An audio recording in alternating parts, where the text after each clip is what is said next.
সুপ্রিয় দর্শক, আমরা জানাচ্ছি বাংলা ভিশনের প্রতিদিনের আয়োজন সংবাদপত্র সংবাদভিত্তিক পর্যালোচনা অনুষ্ঠান ফ্রন্ট পেজে। আমাদের সঙ্গে আছে আমি রিশান নসরুল্লাহ।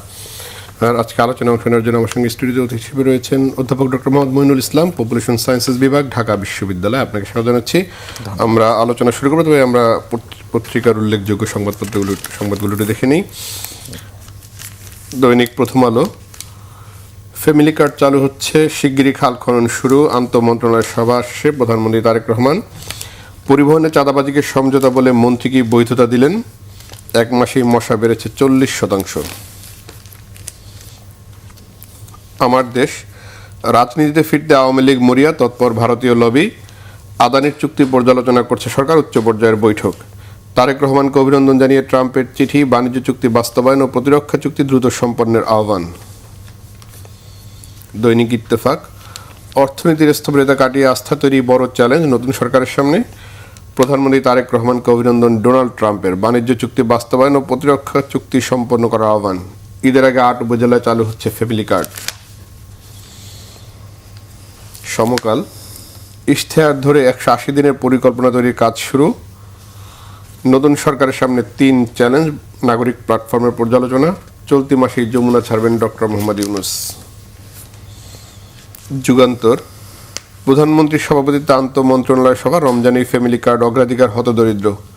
নতুন সরকারের অর্থ সংকট মোকাবেলা 8 পদক্ষেপ জরুরি। প্রধানমন্ত্রীকে ট্রাম্পের অভিনন্দন, বাণিজ্য চুক্তি বাস্তবায়ন ও প্রতিরক্ষা চুক্তি সম্পন্নের আহ্বান। মানবজমিন, রমজানে শুরু হবে ফ্যামিলি কার্ড, গণভোটের রায় নিয়ে ছিনিমিনি হলে আন্দোলন, সাক্ষাৎকার আবদুল্লাহ তাহের। কালের কণ্ঠ, প্রধানমন্ত্রী তারেক রহমানকে অভিনন্দন জানিয়ে ট্রাম্পের চিঠি, আগের বোঝায় পিষ্ট সরকার, ঈদের আগে চালু হচ্ছে ফ্যামিলি কার্ড। বাংলাদেশ প্রতিদিন, প্রশাসন ও পুলিশে আসছে ব্যাপক পরিবর্তন, সরকারের প্ল্যান বাস্তবায়ন শুরু। দলীয় কারণে কেউ যেন জুলুমের শিকার না হয়, জামায়াত আমির। দেশ রূপান্তর, ঈদের আগেই ফ্যামিলি কার্ড, তারেক রহমানকে ট্রাম্পের চিঠি, প্রতিরক্ষা চুক্তি সইয়ের আশা। নয়া দিগন্ত, আন্তর্জাতিক সম্পর্কে আগের চ্যালেঞ্জ অব্যাহত থাকবে, প্রতিশ্রুতি রক্ষায় কাজ শুরু প্রধানমন্ত্রীর। দৈনিক ইনকিলাব, ঐতিহাসিক নির্বাচন হয়েছে বাংলাদেশে, ট্রাম্প। ব্যতিক্রমী প্রধানমন্ত্রী তারেক রহমান, শনিবার অফিস করবেন প্রধানমন্ত্রী। খলিলুর রহমানকে পররাষ্ট্রমন্ত্রী করায় অবাক অনেকে, বিবিসির প্রতিবেদন। বণিক বার্তা, চলমান প্রতিরক্ষা চুক্তি সম্পন্নে প্রধানমন্ত্রীর নিষ্পত্তিমূলক পদক্ষেপ প্রত্যাশা ট্রাম্পের। প্রধানমন্ত্রী তারেক রহমানের কর্মব্যস্ত প্রথম 48 ঘন্টা। Daily star, LDG graduation, government ask UN for 3-year deferment, family card project to pilot before Eid.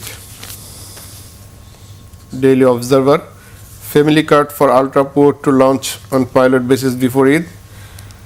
Power sector at a grassroots, Tuku takes charge amid mounting crisis. Focul for efforts of all to build a strong state. New Age, poor language skills affect higher education job. Nation set to observe Omor Ekushe. Trump gets Tariq eyes completion of defense deals. মোটা দাগে এই ছিল সংবাদপত্রগুলোর সংবাদ।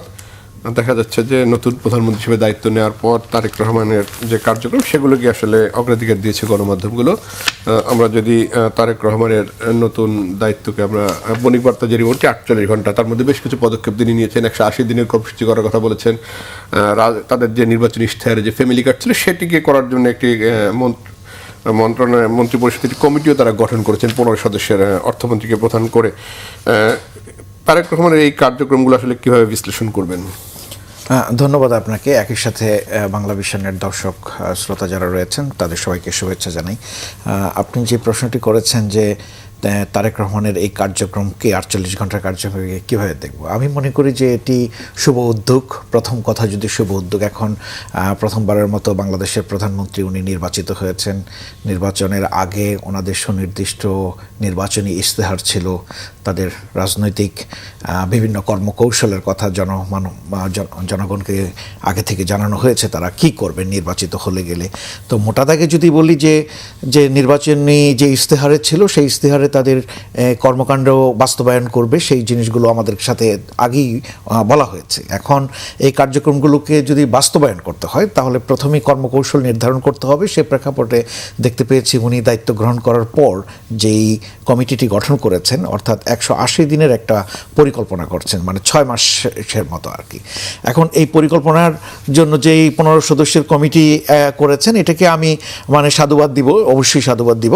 কিন্তু এই কাজগুলো যে করবে, এইখানে প্রায়োরিটির অগ্রাধিকারের মধ্যে দেখেন যে ফ্যামিলি কার্ড হচ্ছে এখন সবচেয়ে আলোচনার বিষয় আসছে। যখন নির্বাচনের আগেও কিন্তু ফ্যামিলি কার্ড, কৃষক কার্ড, মানে বিভিন্ন কার্ডের ব্যাপার ছিল, কিন্তু আলোচনায় চলে আসছে। প্রবাসীদের জন্য কার্ড থাকবে, এই ধরনের, মানে এই নির্বাচনে কিন্তু এই কার্ডটা খুব গুরুত্বপূর্ণ একটা বিষয় ছিল। এই জায়গায় জনমানুষের আকাঙ্ক্ষার জায়গাটা কোথাও ছিল। তো সেই হিসেবে আমার মনে হয় যে তারেক রহমান যেহেতু এখন প্রধানমন্ত্রীর দায়িত্ব গ্রহণ করেছেন, ওনার কথা বা প্রতিশ্রুতি যেটি আছে ওনার রাজনৈতিক দলের, সেটিকে এখন বাস্তবায়নটাই হচ্ছে অগ্রাধিকার। সেই অগ্রাধিকারের ভিত্তিতে আপনি দেখেন আমাদের মতো দেশে যে এই ফ্যামিলি কার্ড করতে গেলে কি পরিমাণ অর্থ লাগবে, এই অর্থের উৎস কোথা থেকে আসবে, এবং দ্বিতীয়ত হচ্ছে যারা এর সুবিধাভোগী হবে কারা সুবিধাভোগী। যেমন ধরেন আমি সুস্পষ্টভাবে যদি বলি, ওনাদের একটা পরিকল্পনা আছে এখানে এই ফ্যামিলি কার্ডের মূল যিনি ভোক্ত হবেন উনি নারী, অর্থাৎ নারীকে পরিবারের মধ্যে একজনকে এই কার্ডটা দেওয়া হবে। এর পিছনে কিন্তু কতগুলো দর্শনগত বিষয় রয়েছে। এই দর্শনটা হচ্ছে যে নারীকে ক্ষমতায়ন করা, এবং এই ক্ষমতায়নের জন্য তার হাতে আর্থিক বা সমমানের দ্রব্য বা অনুষঙ্গ জিনিস যদি প্রদান করে সেটি হয়তো কাজে দিবে। তো সেই প্রেক্ষাপটে আমার মনে হয় যে দেখেন ইতিমধ্যেই আমাদের কিন্তু সামাজিক নিরাপত্তা বেষ্টনী, যেটাকে আমরা বলি, অতীতেও ছিল এবং প্রায় 7.3 কোটি মানুষের আওতার মধ্যে ছিল। তো ওই জায়গাগুলোকে বহাল রেখে যখন আমি নতুন করে এই ফ্যামিলি কার্ডটি করতে যাব, কি পরিমাণ মানুষকে দিব, প্রথম টার্গেট করা হচ্ছে 5 কোটি মানুষকে এই কার্ডকে, মানে 5 কোটি এই পরিবারে যাবে আর কি। তো এখন সেটি করতে গেলে যে পরিমাণ অর্থ লাগবে, সেই অর্থের জন্য, এবং 8টি প্রথমে পাইলট প্রোগ্রাম তারা করবেন। পাইলট প্রোগ্রামের মধ্যে 8টি বিভাগ নির্বাচনে তো রয়েছে, 8টি বিভাগের মধ্যে 8টি উপজেলাকে টার্গেট করে করবেন। এবং সেটা করতে গিয়ে আমাদের যেটা ওনাদের খেয়াল রাখা দরকার, যে অতীতে দেখা যাচ্ছে এই ধরনের সামাজিক নিরাপত্তা বেষ্টনীর রাজনৈতিক বিবেচনা অন্তর্ভুক্তির একটা ব্যাপার থাকে। তো সেটি যাতে না ঘটে, অর্থাৎ যাদের সত্যিকার চাহিদা রয়েছে, অর্থাৎ আমরা এই জিনিসগুলো দিতে চাই ক্ষমতায়নের মধ্য দিয়ে এবং তাদের অবস্থার উন্নতি করার জন্য, এবং এটি করতে যদি মনে করেন এই 5 কোটি মানুষের ভাগ্যের উন্নয়ন ঘটলে সেটি কিন্তু উন্নয়নের অন্যান্য ক্ষেত্রেও তার প্রভাব পড়বে। তো সেক্ষেত্রে আমার যেটি মনে হয় এই কার্ডটা যে সর্বজনীন থাকবে, এখানে রাজনৈতিক বিবেচনা থাকবে না, এবং দৃশ্যমান তার একটা ফলাফল আমরা দেখতে পাবো, সেটি হচ্ছে প্রত্যাশা। কিন্তু অতি দ্রুতই যে ঘটে যাবে এটা নয়। উনি বলেছেন যে ঈদের আগেই যাতে এটা শুরু করা যায়। তো এখন এটি পাইলট পর্যায়ে যাবে, এবং এই পাইলট পর্যায়ের সফলতা দেখে কিন্তু সারা বাংলাদেশে তখন এটার প্রায়োগিক জায়গায় যাবে। যে কোনো প্রোগ্রামই আমরা করি না কেন বা কিছু করতে আগে পাইলট বেসিসে দেখতে হয়। তো এখন এটা প্রাথমিক পর্যায়ে আছে, পরিকল্পনা করবেন, এবং কি পরিমাণ অর্থ লাগবে, যেটা বলছিলাম যে আমাদের যে বাজেট আছে, এই বাজেট যে বিদ্যমান যে নিরাপত্তা বেষ্টনীর জন্য যেই রয়েছে, এগুলোকে রেখেই কিন্তু এই কাজটা নতুন করে করা হচ্ছে, মানে ওগুলো থাকবে, পাশাপাশি এটিও দেওয়া। এই যদি আগের সামাজিক নিরাপত্তা বেষ্টনীর বরাদ্দটি থেকেই থাকে বা প্রকল্প যেগুলো চলমান আছে সেগুলো থেকেই থাকে, তাহলে স্যার এই 5 কোটি ফ্যামিলি কার্ড আসলে একটা বোঝা হয়ে দাঁড়াবে কিনা? কারণ আমাদের তো অর্থনীতিতে কতগুলো বিষয় রয়েছে, সূচকও রয়েছে, সেখানে একটা বোঝা তৈরি করবে কিনা। একই সঙ্গে আমি এলডিসি গ্রাজুয়েশনের কথা বলছি, সেক্ষেত্রে যদি 5 কোটি, মানে 18 কোটি মানুষের মধ্যে 5 কোটিকে আমি কার্ড দিয়ে যাই, তাহলে আমার এলডিসি গ্রাজুয়েশন বা আমার অর্থনৈতিক সূচকটা আসলে কিভাবে নির্ধারিত হবে? না, আপনি খুব গুরুত্বপূর্ণ প্রশ্ন অবতারণা করেছেন। আপনি দেখেন যে আমরা দেখতে পেয়েছি, সিপিডিও দেখতে পাচ্ছিলাম যে ওই দিনে ওনারা একটা হিসেব করে গণমাধ্যমকে দেখানোর চেষ্টা করেছিলেন যে যদি আপনি ধরেন 50 লাখ পরিবারকে যদি ফ্যামিলি কার্ড দিতে হয়, তাহলে দেখা যাচ্ছে আনুমানিক বছরে 9,600 কোটি টাকা থেকে 12,000 কোটি টাকা ব্যয় হতে পারে। তা এখন এইভাবে ধরেন এটা নাকি জিডিপির প্রায় 15.20% মতো। তাহলে এই আমাদের যে এই জিডিপির যে মধ্যে যে এই অ্যামাউন্টের এই টাকাটা, এটাকে আপনি যদি ধরেন 2034 সালের মধ্যে আমরা $1 ট্রিলিয়ন নাকি পৌঁছানোর একটা প্রস্তাবনা আছে, ওইভাবে রয়েছে। তো সেক্ষেত্রে জিডিপির প্রবৃদ্ধি 9% যেতে হবে। তো আমাদের জিডিপি এখন তো যে অবস্থা, একটা ভঙ্গুর অবস্থার মধ্যে আমরা কিন্তু আছি, আপনি দেখতে পেয়েছেন। এবং এই অন্তর্বর্তীকালীন সরকারও যখনও ছিল তখনও যে খুব আশাপ্রদ যে উন্নতি ঘটেছে সেটাও বলা যাবে না। চেষ্টা করেছেন ওনারা মোটামুটি, মানে আমরা বলবো যে রিজার্ভটাকে বাড়িয়েছেন, যেটা মানে আপনার 30 বিলিয়নের উপরে গেছে, সেটা আমরা দেখতে পেয়েছি। কিন্তু এই জায়গাটা খেয়াল করতে হবে যে এই সরকারকে যে এটার উৎসটা কোথা থেকে আসবে, এবং এটা করার জন্য যে সরকারের মানে কৃচ্ছতা সাধনের ব্যাপার আছে, যে কোথায় অন্যান্য ব্যয়গুলো হচ্ছে, কোন জায়গায় আপনার ধরেন ব্যয়ের ওই জায়গাগুলোতে লাগাম টানে ধরতে হবে, রেমিটেন্সের জায়গা রয়েছে। তো আমার মনে হয় নতুন নতুন তাদের এই খাতের জায়গাগুলো বাড়াতে হবে। করের হার মানে হারটা যদি বাড়ায়, আমাদের দেখেন আমাদের করের হার কিন্তু অত্যন্ত কম, এবং যদি সার্বিকভাবে বৈশ্বিক প্রেক্ষাপটে দেখেন এই করের হার বাড়ানোর জন্য আপনার পদক্ষেপ লাগবে। সরকারের যে লাভবান যে প্রতিষ্ঠানগুলো আছে, শেয়ার যে মার্কেটগুলো, যে পাচার হওয়া যে অর্থগুলো যেগুলো চলে গেছে, এগুলো যদি আনতে পারে। অর্থাৎ এখানে আমি যেটা বলি যে সরকার এটা পরীক্ষামূলক জায়গায়, এবং বাজেটটা যখন দিবে এটা একটা বাস্তবসম্মত বাজেট হতে হবে, এবং সেই জন্য আপনার বিভিন্ন উৎস খাতগুলোকে আইডেন্টিফাই করতে হবে, এবং এমনভাবে করতে হবে এটা যাতে আবার জনগণের কাছে চাপ না হয়ে যায়, কারণ এই অর্থের সংস্থানও করতে হবে। জনগণের চাপের বাইরেও আরেকটা বিষয় যে মানে তড়িঘড়ি করে করা হচ্ছে না, দ্রুতই মন্ত্রী কমিটি গঠন করা হচ্ছে, তারপরে ঈদের আগেই ফ্যামিলি কার্ড দেওয়ার তড়িঘড়ি করে, এবং এর ফলে এক ধরনের সমালোচনার মুখে পড়তে পারে কিনা সরকার? না, আমি আসলে ওভাবে দেখতে চাই না। যেখানে এখন রাজনৈতিক সরকার, তারা জনগণের ম্যান্ডেট নিয়ে আসছেন, রায় নিয়ে আসছেন, তাদের কাজ হচ্ছে তাদের যে প্রতিশ্রুতিগুলো দিয়েছে সেগুলো বাস্তবায়ন করবে। এখন সেটি করার জন্য মাত্র এটা একদম প্রাথমিক পর্যায়ে আছে, কিন্তু সো এটা কিন্তু আপনার পাইলট পর্যায়ে যাবে। আগে পরিকল্পনাটা করবে, কর্মপরিকল্পনায় যেটা বলেন 180 দিনের পরিকল্পনায় আমরা কি করব, এর মধ্যে একটা হচ্ছে ফ্যামিলি কার্ড। এই ফ্যামিলি কার্ডটা করার জন্য যে পাইলট ভিত্তিতে যে করবে, এটার জন্য প্রাথমিকভাবে যাবে, এটা কিন্তু সারা বাংলাদেশে তো করছে না। কাজে আমি মনে করি এটা একটা শুভ উদ্যোগ শুরু করেছেন, এবং এখান থেকে এই কাজটি করতে গেলেও কিন্তু সীমাবদ্ধতা কোথায় কি হচ্ছে এই জিনিসগুলো বোঝা যাবে, আন্ডারস্ট্যান্ড করা যাবে, এবং এই অভিজ্ঞতাটাকে নিয়েই কিন্তু সামনে আপনার বড় পরিসরে কাজে লাগাবে। সো আমি মনে করি যে যদি মনে করেন বাংলাদেশের 8টা বিভাগের 8টা উপজেলাতে যদি মানে পাইলট বেশি শুরু করে, সেটি কিন্তু মানে ঈদের আগেও যদি তারা করতে হয়, কিন্তু নিশ্চয়ই এটা করার আগে তাদের পরিকল্পনা আগে থেকে ছিল, এবং কিছু হোমওয়ার্ক তাদের করা আছে যতটুকু আমি বুঝতে পারি। তো কাজেই আমার মনে হয় যে উদ্যোগ শুরু করতে চাচ্ছে, সেটা যদি করতে পারে ভালোভাবে। এবং আমি যেটা বলছিলাম যে এই জায়গাটা যদি ধরেন আপনার সর্বজনীন থাকে, এখানে যদি অন্য কোনো রাজনৈতিক বিবেচনা না থাকে, এবং কোনো দুর্নীতির মতো ব্যাপার যদি এখানে না ঘটে, এবং নিরপেক্ষভাবে যদি কাজটি হয়, নিড বেস টার্গেট কাদের জন্য আসলে প্রয়োজন, এই জায়গাগুলো আইডেন্টিফাই করে যদি করতে পারে, আমি এটাকে সাধুবাদের সাথে দেখতে চাই। আমরা যদি আরেকটু যাই, যে আমরা দেখছি যে প্রশংসায় ভাসছেন প্রধানমন্ত্রী তারেক রহমান, নানা দিক থেকে প্রশংসা হচ্ছে, শুভেচ্ছা বাণী আসছে, ট্রাম্পের অভিনন্দন এসেছে, এবং অভিনন্দনের সাথে এক ধরনের চাহিদাও চলে এসেছে। চলমান প্রতিরক্ষা চুক্তি সম্পন্ন একটা তাগাদায় দিয়েছেন ট্রাম্প। এটি তারেক রহমানের জন্য তো অনেকগুলো চ্যালেঞ্জ, তার মধ্যে এটিও একটি হবে, অর্থনীতিকে পুনরুদ্ধার করা, বিনিয়োগ বাড়ানো, এবং যে শুল্ক রয়েছে মার্কিন যুক্তরাষ্ট্রের বাজারে প্রবেশের ক্ষেত্রে, এই সব জায়গায় এই প্রতিরক্ষা চুক্তি একটি চাপ হয়ে দাঁড়াবে কিনা? দুটি চুক্তির বিষয় তো রয়েছে, বাণিজ্য এবং প্রতিরক্ষা চুক্তি। জি, না আপনি সঠিকই বলেছেন। এখন দেখেন যে মাত্র উনি দায়িত্ব গ্রহণ করেছেন, তবে উনি প্রথম ধাপে যদি আমি আপনার কথাটাকে একটু বিশ্লেষণ করে এভাবে বলি যে উনি কিছু সুন্দর সিদ্ধান্ত নিয়েছেন। একজন নাগরিক হিসেবে যদি মনে করি, দেখেন যে উনি ওনার জায়গা থেকে উনি প্রধানমন্ত্রী হিসেবে ব্যক্তিগত গাড়ি ব্যবহার করার পরিকল্পনা করছেন, সরকারি গাড়ি ব্যবহার করবেন না বলেছেন, এবং গাড়ি বহরে দেখা যেত আগে অনেক গাড়ি থাকতো, এগুলো কমিয়ে নিয়ে আসছেন, ঠিক আছে, এবং চলাফেরার ক্ষেত্রে নাগরিকদের যাতে ভোগান্তির তৈরি না হয় সেই জায়গা থেকে উনি কিছু কর্মকৌশল নিয়েছেন ওনার মতো করে, সেটি আমি মনে করি পজিটিভ জায়গা, এবং এটি হয়তো ওনার ইমেজকে আরও বাড়াবে বলে আমি মনে করি।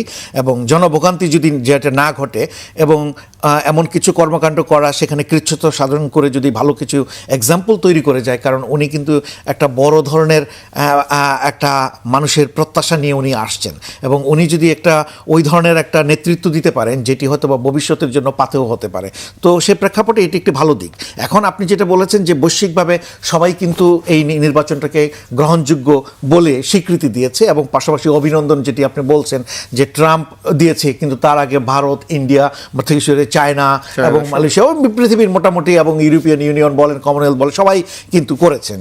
এখন এই জায়গাতে এখন আপনি যেটা বলছেন যে ওনার উপর যে চাপটি হবে, একটি হচ্ছে যে স্থানীয় পর্যায়ে এখন আপনার একদিকে নিরাপত্তার যে জায়গাটা আছে নাগরিকদের এটি নিশ্চিত রাখতে হবে, দ্বিতীয়ত হচ্ছে এখানে কর্মসংস্থান তৈরি করতে হবে, যেটা বলছেন আমাদের প্রচুর মানে আনএমপ্লয়মেন্টের ব্যাপার রয়েছে, যুবদের একটা বড় প্রত্যাশা, কারণ যারা ভোটার ছিল এদের একটা গুরুত্বপূর্ণ অংশই ছিল যুবদের, এদের মানে কর্মসংস্থান কিভাবে নিশ্চিত করা হবে সেটি তো অবশ্যই জায়গা। এবং বিনিয়োগ যেটা আপনি বলছিলেন যে বিনিয়োগটা কিন্তু দুটো জায়গায়, একটি হচ্ছে স্থানীয় পর্যায়ে বিনিয়োগ, আরেকটি হচ্ছে বৈশ্বিক যে বিনিয়োগ যেটাকে আমরা এফডিআই বলি। এখন এই স্থানীয় পর্যায়ে বিনিয়োগ দেখেন, যখন অন্তর্বর্তীকালীন সরকার ছিল বা আগের যে দেখা গিয়েছে যে ওখানে স্থানীয় পর্যায়েও আগের সরকারেও আমরা দেখতে পেয়েছি বিনিয়োগটা কম হয়েছে।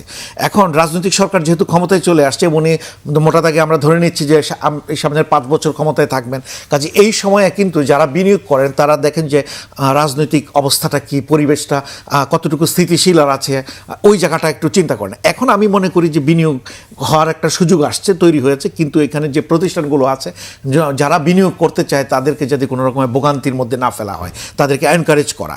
এখন এই জায়গাতে যদি বিনিয়োগটা যদি স্থানীয় পর্যায়ে যারা আছে তারাও যদি করে, একই সাথে যদি বৈশ্বিকভাবে যদি বিনিয়োগগুলো আনতে হবে। এখন সেটি আনতে গেলে দেখা যাচ্ছে যে বিশ্ব সাথে আমরা তো বাইরে নই, আমাদের সাথে সংযুক্তি রয়েছে। এখন চায়নার সাথে আপনার সম্পর্ক কেমন হবে, ভারতের সাথে সম্পর্ক কেমন হবে, মার্কিন যুক্তরাষ্ট্রে যেটা বললেন ওই যে চুক্তির কথাও বললেন, যেটা তাগাদা দিয়েছে কি করতে হবে, এই চুক্তিগুলো জাতীয় স্বার্থের অনুকূলে কিনা সেগুলোও দেখতে হবে। যেমন ধরেন আমরা অনেক ক্ষেত্রে মানে ধরেন উনি তো আর চুক্তিটা করেন নাই, করে গেছেন পূর্ববর্তী অন্তর্বর্তীকালীন সরকার বা তার আগে যে চুক্তিগুলো ছিল। এই প্রেক্ষাপটে এখন আমাদেরকে যেটি খেয়াল করতে হবে যে ওনাদের ফরেন পলিসি, যেটা গতদিনও উনি বলছিলেন যে ফরেন পলিসি, আমাদের ফরেন পলিসির মূল লক্ষ্য কী হবে, বলেছেন যে বাংলাদেশ ফার্স্ট।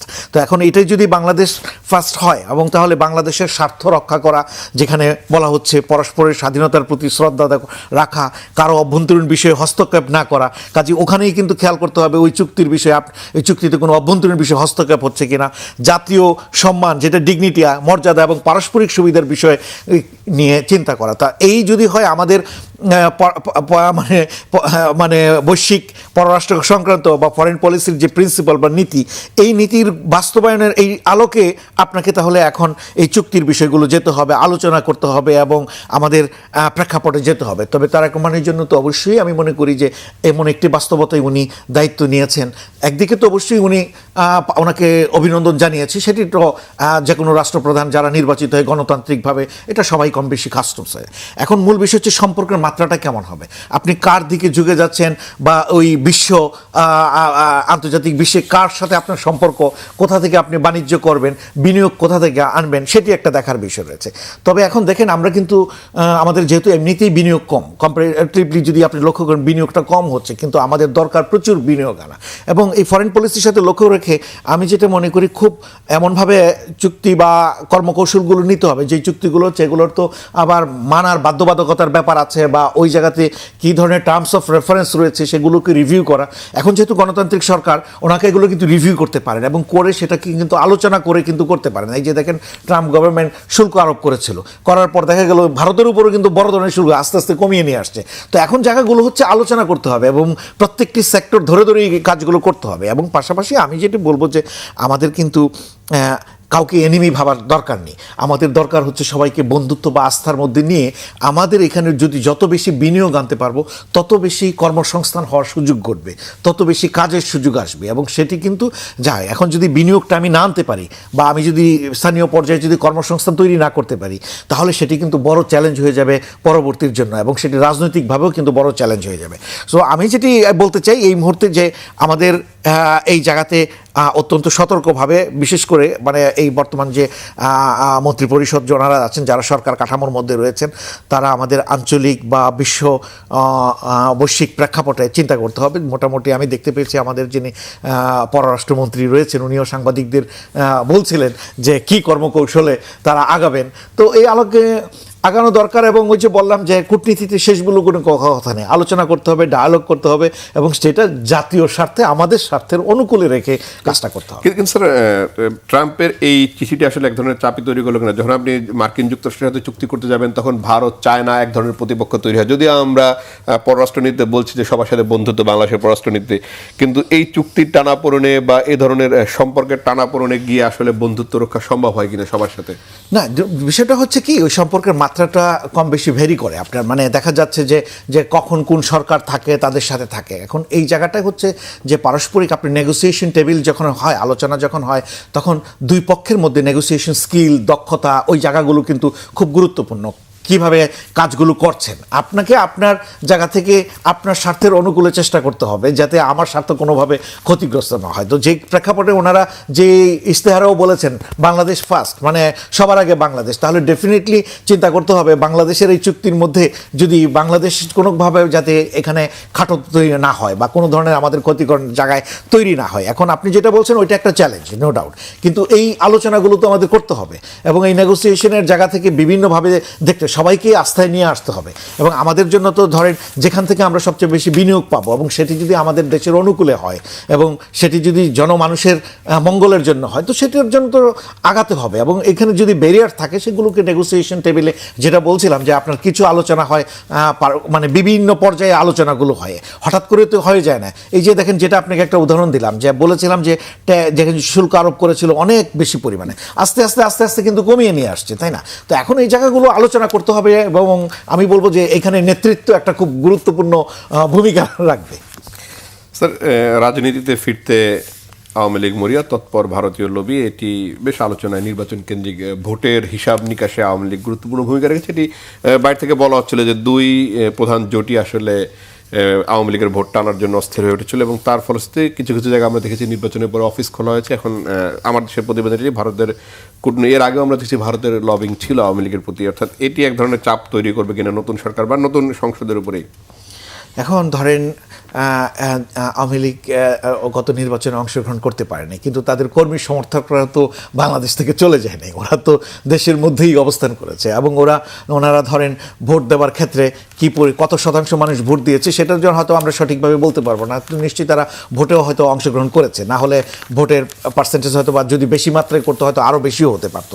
এখন যেই হচ্ছে যে তখন অন্তর্বর্তীকালীন সরকার ছিলেন, তাদের যে নির্দেশে আইনগত জায়গায় কিছু ব্যাপার রয়েছে, তো এই জায়গায় আইনগত বিষয় আছে, রাজনৈতিক দল তারা কতটুকু মানে বাইরে আসতে পারবে, কাজ করবে, এই সরকার এগুলোকে পর্যালোচনা করবে, রিভিউ করবে এবং এটা যেহেতু আইনগত বিষয় আছে সেইটা ওইদিকে ব্যাপারটাই থাকাটা ভালো। এবং অবশ্যই সংসদ থেকেও তারা চিন্তা করতে পারে রাজনৈতিক দলগুলো যে আওয়ামী লীগ ধরেন এখন পর যদি তাদের অতীত কর্মকাণ্ডগুলোর ব্যাপারে তারা যদি দুঃখ প্রকাশ করেন বা তাদের এই কাজগুলোর মূল্যায়নের ভিত্তিতে যদি তারা নতুনভাবে ফিরে আসতে চায়, তার জন্য প্রচেষ্টা তো তারা নিতেই পারেন এবং তারা একটা বৃহত্তর একটা রাজনৈতিক দল ছিল দীর্ঘদিন। তো এখন সেক্ষেত্রে হচ্ছে তাদের মানে আপনার রাজনীতি করতে আপনার কিন্তু অধিকারের একটা জায়গা, এই অধিকারটা পেতে গেলে যে যা শর্ত দেওয়া আছে, যেহেতু এখানে আইনগত বিষয় ঢুকে গেছে, কাজে ওইটার সমাধান না হওয়া পর্যন্ত তো কিছু করা যাবে না। তবে অবশ্যই তারা চেষ্টা করবে এখন বিভিন্ন পর্যায়ে ঢোকার জন্য এবং তারা আওয়ামী লীগের ভোট টানার জন্য তো দুই রাজনৈতিক দলই তাদের মতো করে চেষ্টা করেছে, কারণ তাদের তো নেতা নেত্রীরা বড় বড় নেতা নেত্রীরা তো হয়তো বাইরে, কিন্তু কর্মী সমর্থকগুলো তো দেশের মধ্যে কোনো না কোনোভাবে আছে এবং এখন তারা চেষ্টা করবে যে বের হয়ে আসার জন্য, এটা আমি তাই মনে করি, বের হয়ে আসার চেষ্টা করবে। কিন্তু সেক্ষেত্রে সরকার কিভাবে এটাকে বিবেচনা করবে, অন্যান্য রাজনৈতিক দলগুলোর সাথে অংশীজনদের সাথে আলোচনা সাপেক্ষে বিষয়টা করতে হবে। তো এখন সেটা করতে গেলে যেটা হবে, তাদেরকে যদি সুযোগ দিতে হয় তো সুযোগ দেওয়ার জন্য তো কতগুলো পূর্ব শর্তের ব্যাপার থাকবে, তো এই জিনিসগুলো তো খেয়াল করতে হবে। তো সেটি আমি মনে করি যে আওয়ামী লীগ তাদের অতীত কর্মকাণ্ড যা করেছে সেই কর্মকাণ্ডের যদি দুঃখ প্রকাশ করে বা তাদের মানে তারা যদি নিজেদেরকে গণতান্ত্রিক মানসিকতায় ফিরে আসতে চায়, তাহলে প্রচলিত বিধিবিধানগুলোকে যদি অনুসরণ করে যদি তারা আসতে চায়, সেক্ষেত্রে সরকার বা সংসদ, এখন যেহেতু সংসদে মেজরিটি রাজনৈতিক দলগুলো সেখানে আছে, তারা সিদ্ধান্ত নেবে, জনগণ সিদ্ধান্ত নেবে এখানে। স্যার, ভারতের সাথে আওয়ামী লীগ সরকারের সময় বেশ কিছু চুক্তি রয়েছিল যেখানে দেশের স্বার্থ সুরক্ষিত হয়নি, এরকম বিষয়গুলো এসেছে অন্তর্বর্তী সরকারের বিভিন্ন প্রতিবেদন বা পর্যালোচনায়। সেই চুক্তিগুলো নতুন করে পর্যালোচনা করার কথা বলেছে দায়িত্ব নেওয়া সম্প্রতি বিএনপি সরকার। এই পর্যালোচনা করতে গিয়ে আসলে এক ধরনের টানাপোড়েন তৈরি হবে কিনা কূটনীতিতে?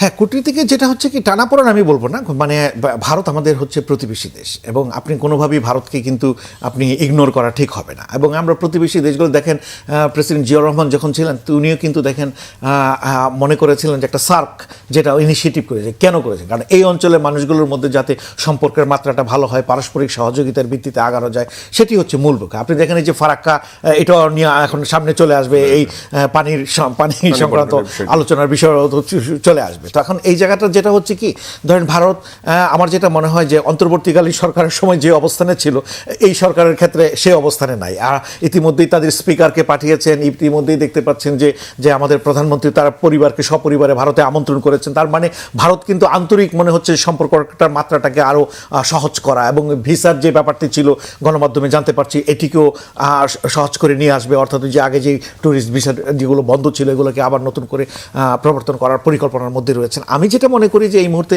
চ্যালেঞ্জ দেখছি না। আমার মনে হয় যে ভারত এখন বাংলাদেশের সাথে সম্পর্কটাকে আরও বেশি এখন আস্তে আস্তে আরও আমি বলবো যে ত্বরান্বিত করার প্রক্রিয়ার মধ্যে আছে, এবং সে প্রেক্ষাপটে সরকারকে আলোচনা করতে হবে এবং ন্যায্য তার ভিত্তিতে, যেটা সবসময় তাদের ফরেন পলিসির মধ্যে বা নির্বাচনী ইস্তেহারও বলেছে যে বাংলাদেশকে অগ্রাধিকারে রেখে কাজগুলো করতে হবে। কিন্তু আমি যেটি মনে করি যে কূটনীতিতে আলোচনা করতে হবে, অবশ্যই আমার নেগোসিয়েশনে যেতে হবে, এবং যেটা আমাদের জন্য মঙ্গল এবং উভয় দেশের জন্যই মঙ্গল, কারণ ভারত তাদের দিক থেকেও দেখবে, আমরা আমাদের জায়গাটাও দেখব, কিন্তু ন্যায্যতার জায়গাটা লক্ষ্য রেখে আগাতে হবে। স্যার, একটা বিষয় আমরা যদি বলি যে নতুন সরকারের মন্ত্রীরা যারা শপথ নিয়েছেন তাদের মধ্যে যোগাযোগ মন্ত্রী এর মধ্যে বলেছেন পরিবহনে চাঁদাবাজিকে সমঝোতা, এই বিষয়টি নিয়ে বেশ সমালোচনা রয়েছে। মন্ত্রীদের অতি কথন আসলে কতটা যুক্তিযুক্ত, বা এই বিষয়গুলোতে আসলে সতর্ক হওয়া দরকার কিনা? হ্যাঁ, না দেখেন, এখন ওনারা তো ধরেন নতুন দায়িত্বে গিয়েছেন, এই মুহূর্তে এখন অনেক ক্ষেত্রে সাংবাদিকদেরকে ফেস করতে হয়, সাংবাদিকরা অনেক প্রশ্ন করে থাকেন। আমার যেটা মনে হয়েছে, আমি টেলিভিশন নিউজগুলো দেখছিলাম, উনি কিন্তু চাঁদাবাজি বন্ধের পক্ষে, উনি কিন্তু চাঁদাবাজি মানে চলুক এটার পক্ষে না। হ্যাঁ, মানে এটা উনি বরঞ্চ চাঁদাবাজি বন্ধ হোক, তার জন্য ব্যবস্থা নেওয়া হবে, এই ধরনের প্রতিশ্রুতি কিন্তু দিয়েছেন। কিন্তু যেটি হয়েছে, বলার সময় ওই যে জিনিসগুলো ব্যাখ্যা দিতে গিয়ে আলোচনার এক পর্যায়ে কোনটি চাঁদা আর কোনটি চাঁদা না, সমঝোতার বিরুদ্ধে এই ধরনের মন্তব্য করে ফেলেছেন। কিন্তু যেই জিনিসটি হচ্ছে যে উনি হয়তো ওনার মতো করে ব্যাখ্যা দিয়েছেন, কিন্তু তারপরও যেহেতু জনমানুষের জায়গা থেকে যে কারো উপরে চাপ প্রয়োগ করে যদি চাঁদা প্রয়োগ করা হয়, বা আমাদের ধরেন এই যে সামনে ঈদ আসতেছে, ঈদের সময় দেখবেন যে নাগরিকের এই যে দুর্ভোগের যে জায়গাগুলো, এই জায়গাগুলো যাতে না ঘটে, সড়কে যাতে শৃঙ্খলা ফিরে আসে, এবং একই সাথে দেখেন গুণগত, মানে আমি যেটা বলবো যে আমাদের যে যান পরিবহন ব্যবস্থা, সড়ক পরিবহন যে ব্যবস্থা রয়েছে, এটি এখনও কিন্তু উন্নত মানের করতে পারিনি আমরা, এবং এই জায়গাগুলোতে কিন্তু মানে উন্নত মানের হওয়া উচিত, এবং সেটা করার জন্য সরকারকে এই যে শৃঙ্খলা বসানো হয়, দেখেন এই যে ট্রাফিক প্রবলেম, যানজট, বহু ধরনের সমস্যা রয়েছে, এবং এই যে যাত্রী সেবার যে মান উন্নয়ন করবে, এবং টিকিট ব্যবস্থাপনার জায়গা, অনেক ক্ষেত্রে টিকিট কাটবে, এই জায়গাগুলো ওনাদেরকে হচ্ছে কি ওই জায়গাগুলোতে ওই শ্রমিক সংগঠন বা শ্রমিক সমিতি যেগুলো আছে ওনাদেরকে যত বেশি নিয়ন্ত্রণে রাখা যাবে, বা তাদেরকে আস্থায় নিয়েও যদি করতে হয়, তাহলে জনকল্যাণে যাতে কাজগুলো করে সেদিকে লক্ষ্য রাখা দরকার। স্যার, আমরা একদম শেষ দিকে রয়েছি। গণভোট সংস্কার নিয়ে এক ধরনের টানাপোড়েন আমরা দেখেছি শপথ গ্রহণের সময় তৈরি হয়েছে, সেটি আসলে দীর্ঘমেয়াদী টানাপোড়েন তৈরি হবে কিনা? কারণ সংস্কার বাস্তবায়নে যদিও 31 দফা রয়েছে, বিএনপি তারা জুলাই সনদে সইও করেছে, তারপর এক ধরনের টানাপোড়েন তৈরি হবে কিনা, যদি রাজনীতির মাঠকে আবার অস্থির করে তুলতে পারে কিনা, এই ধরনের শঙ্কা রয়েছে কিনা? হ্যাঁ, এই ধরনের যারা, আমি এখনো পুরোপুরি সংখ্যা বলবো না, কারণ রাজনৈতিক দলগুলো তো সংসদে যাওয়ার জন্য সবাই প্রতিশ্রুতিবদ্ধ হয়েছে, এবং সেক্ষেত্রে তারা শপথ নিয়েছেন তারা সংসদে যাবেন। এখন ব্যাপারটা হচ্ছে যে যখন নির্বাচনটা হয়েছে দুটো জায়গায় ঘটেছে, একদিকে গণভোট, আরেকদিকে হচ্ছিল নির্বাচন। এখন বিএনপির যেটি হচ্ছে 2/3 মেজরিটি তাদের হাতে আছে, ওনারা চাইলে এখন অনেক কিছুই করতে পারেন, কিন্তু পাশাপাশি রাজনৈতিক দলগুলো যারা আছে তাদেরকেও আস্থায় নিয়ে আলোচনা করে সংসদ, আমার মনে হয় সকল কর্মকাণ্ডের কাজের কর্মবিন্দু হওয়া উচিত সংসদ, সেখান থেকে আলোচনা করে সিদ্ধান্ত নেওয়া। জি, আলোচনা করার জন্য অধ্যাপক ডক্টর মোহাম্মদ মঈনুল ইসলাম, আপনাকে অসংখ্য ধন্যবাদ। আপনাকে ধন্যবাদ। দর্শক, ফ্রন্ট পেজ থেকে আজকের মতো বিদায় নিচ্ছি। ভালো থাকবেন, সুস্থ থাকবেন, আল্লাহ হাফেজ।